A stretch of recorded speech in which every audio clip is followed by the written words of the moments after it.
C'est une alerte sur ce 5N car Javier Milei a reçu une plainte pour ses propos au Brésil, des propos qui ont déclenché l'un des conflits diplomatiques les plus importants de ces derniers temps. Nous allons en parler dans un instant, Vanette. De quoi s'agit-il précisément dans la plainte contre le président? La plainte concerne le détournement de fonds publics. En réalité, elle vise les propos, mais elle concerne aussi l'utilisation de ressources publiques pour un acte à caractère partisan dans un autre pays. Voyage partisan du président? Bien sûr. La plainte vise cela, le fait que des ressources de l'État, des ressources publiques sont utilisées pour financer un événement du camp politique bolsonariste.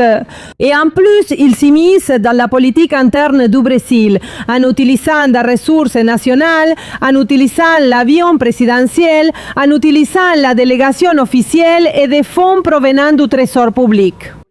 C'est ce qu'indique une plainte pénale qui a été déposée aujourd'hui en pleine période de vacances judiciaires devant les tribunaux de Comodoro. Pays déjà attribué par tirage au sort a été présenté par des avocats dirigés par José Machion-Calda.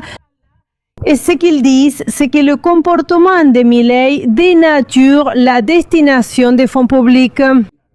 Ils ne peuvent pas être détournés vers un acte partisan, un espace politique, comme cela a été le cas pour le lancement de la candidature de Flavio Bolsonaro.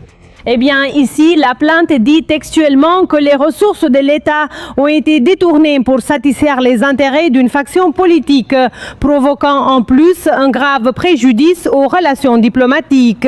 Parce que la plainte insiste aussi sur les propos, ce que tu viens de dire, sur les propos de Milei, concernant Lula da Silva et aussi concernant un haut juge d'une cour suprême du Brésil, à qui il a également adressé des qualificatifs assez durs, n'est-ce pas, à ce juge. En vérité, cela aussi est mentionné dans la plainte. Mais alors, t'as vu cette histoire de Milei, hein? Moi? Oui.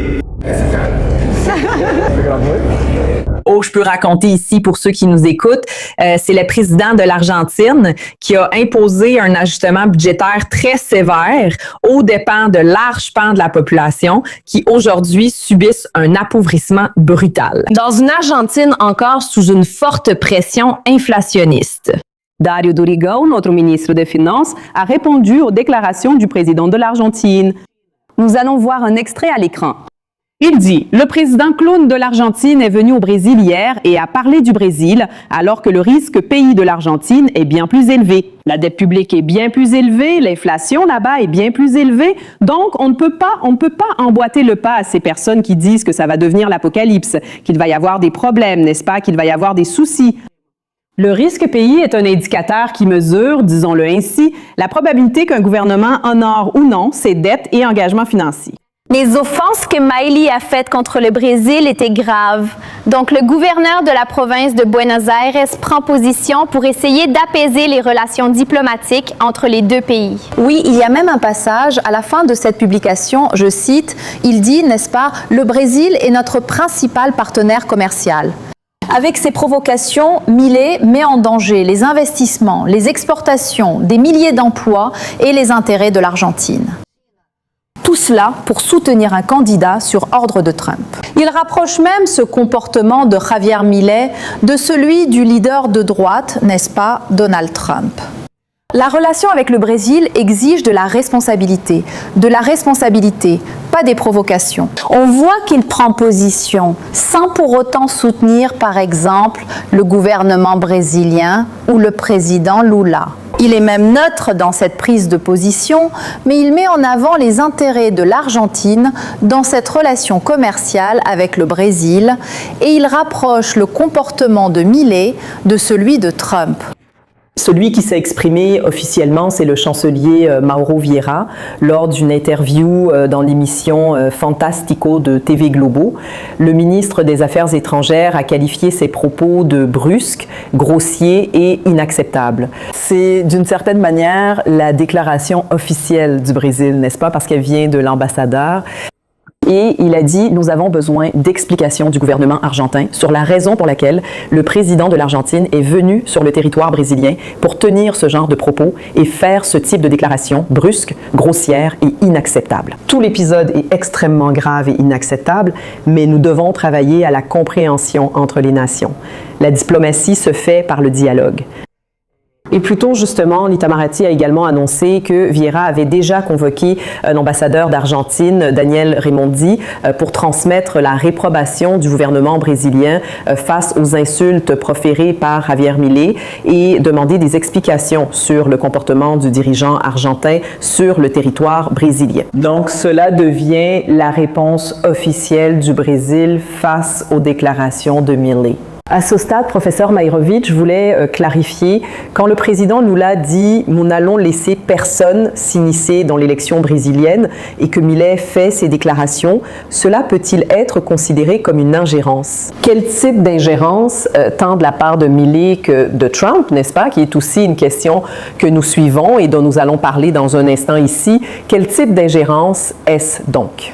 Quels autres présidents et quels autres pays peuvent avoir une influence sur l'élection brésilienne et quelles précautions le Brésil doit-il prendre en ce moment pour défendre sa démocratie, professeur Mairovic? Eh bien, tout d'abord, il faut noter et souligner que la réponse de l'ambassadeur Mauro Vieira est la bonne à la lumière du droit international. C'est une réponse ferme mais respectueuse, avec des arguments, avec une motivation. Donc c'est un point à souligner. Deuxièmement, l'ingérence. Les ingérences dans un État souverain ne doivent pas avoir lieu, car les États sont nationaux. C'est la nation brésilienne qui décide des questions électorales. C'est le peuple brésilien qui, dans le régime démocratique qui est le nôtre, choisit ses représentants, ses gouvernants. Donc tout ce qui vient de l'extérieur, d'autres pays, cela représente une grave violation du droit international, car c'est une atteinte à la souveraineté. C'est pour cela que Lula adopte cette position, une position ferme d'ailleurs, face à l'offense à la souveraineté. Maintenant, nous devons le souligner, et c'est aussi important. Janaína, Josias, c'est un aspect légal, un aspect à la lumière du droit, parce que vous analysez, et avez très bien analysé, en profondeur, toute la question politique. Mais quel doit être le point de vue juridique quand le ministre des Finances traite le chef d'État de l'Argentine de clown? Alors, techniquement, attention, je parle techniquement, le ministre des Finances a-t-il de l'autorité? Que représente une déclaration du ministre des Finances? Techniquement, constitutionnellement, le ministre des Finances est un agent. Il agit au nom du président de la République. Il n'a pas d'autorité propre. Il est l'agent de l'autorité. Donc, lorsqu'il parle en tant qu'agent de l'autorité de Lula, qui est le chef de l'État, il répète quoi? L'opinion du président. Donc, lorsque le ministre de la Justice traite le chef de l'État de clown, en réalité, je vais utiliser l'expression que Josias a utilisée. Il est une marionnette de ventriloque, parce qu'il est l'agent de l'autorité de Lula. Et lui, apparemment, il n'a pas la moindre idée où il parle simplement, sans se rendre compte qu'il parle au nom du président de la République. C'est-à-dire, un discours, en plus d'être grossier, est incompatible avec les fonctions d'un ministre. Qu'a-t-il représenté dans ce discours? Il a fait écho au président, parce qu'il est le représentant de l'autorité du président.